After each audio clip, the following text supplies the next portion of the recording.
মাত্র একটা দিন একটু নিরামিষ খাইয়েছি ওদেরকে, তাতে করে ওদের হাল বেহাল হয়ে গেছে। কি আর করা, নিরামিষ খেতে পারে না। তারপরও সবসময় কি মাছ মাংস ভালো লাগে? আগের দিন নিরামিষ খেয়েছে, পরের দিন সকালবেলায় মাছ নেই, তার জন্য নিরামিষ রান্না করছি, কিন্তু ভয়ে ভয়ে, কারণ মাছ আনতে চেয়েছিল, আমি মাছ আনতে বারণ করেছিলাম, তার জন্য ভয় পাচ্ছিলাম যে আজকে ওরা কি বলবে। তো কিছু আর বলেনি, আমরা চাটনি দেখে সবাই খুশি হয়েছিল, খেতে ভালোই লেগেছিল। তারপরে যে আমি একটু গাছ থেকে পেয়ারা পেড়ে নিলাম খাওয়ার জন্য। আর এই যে বিকালবেলায় এক ব্যাগ ডিম নিয়ে এসে হাজির, সবগুলোই হাঁসের ডিম। কে মনে হয় হাঁসের ডিম দোকানে দিয়ে মিষ্টি খেয়ে গেছে। তো বন্ধুদেরও যদি কারোর মিষ্টি খাওয়ার দরকার হয়, তো বাড়ির হাঁসের ডিম বা দেশি মুরগির ডিম দিয়ে আমাদের দোকান থেকে মিষ্টি খেয়ে যাবেন।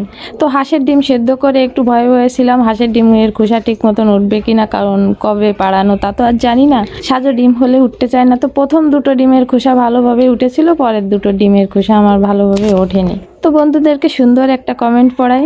একজন লিখেছেন, বোন তোমার কথা বলার ধরনটা ভীষণ সুন্দর, সিনেমা জগতের মতন। বাংলার মানে বাংলা সিনেমা জগতের কথা বলার ধরনটা তো ভালো, তো সিনেমা জগতে তো চান্স পেলাম না দিদিভাই। যাই হোক, এত সুন্দর কমেন্ট করার জন্য অনেক অনেক ধন্যবাদ আপনাকে। তো ডিম রান্না করতে যেয়ে দেখি যেটার খোসা ভালোভাবে ওঠেনি, সেটা ভাজতে যেয়ে ছাল চামড়া উঠে যাচ্ছে। তো ভাবলাম এটা তো আমার কপালেই জুটবে না, তার জন্য বুদ্ধি খাটায় আরেকটা ডিম ভাজি করে তাই রান্না করলাম। তো ডিমটা কেমন আমাকে দেখে লুচির মতন ফুলছিল। মনে মনে ভাবলাম, ও আবার আমাকে দেখে এত ফুলছে কেন, বুঝলাম না কারণটা কি। যে কারণেই হলো, ওতে আমার কিছু যায় আসে না। তো যাই হোক, আমার ডিম রান্না প্রায় শেষ। হাঁসের ডিম রান্না কিন্তু খেতে ভালোই লাগে। বন্ধুদের কেমন লাগে জানাবেন। সবাই ভালো থাকবেন, সুস্থ থাকবেন। রান্নাটা কেমন হয়েছে তাও জানাবেন। সবাইকে টাটা।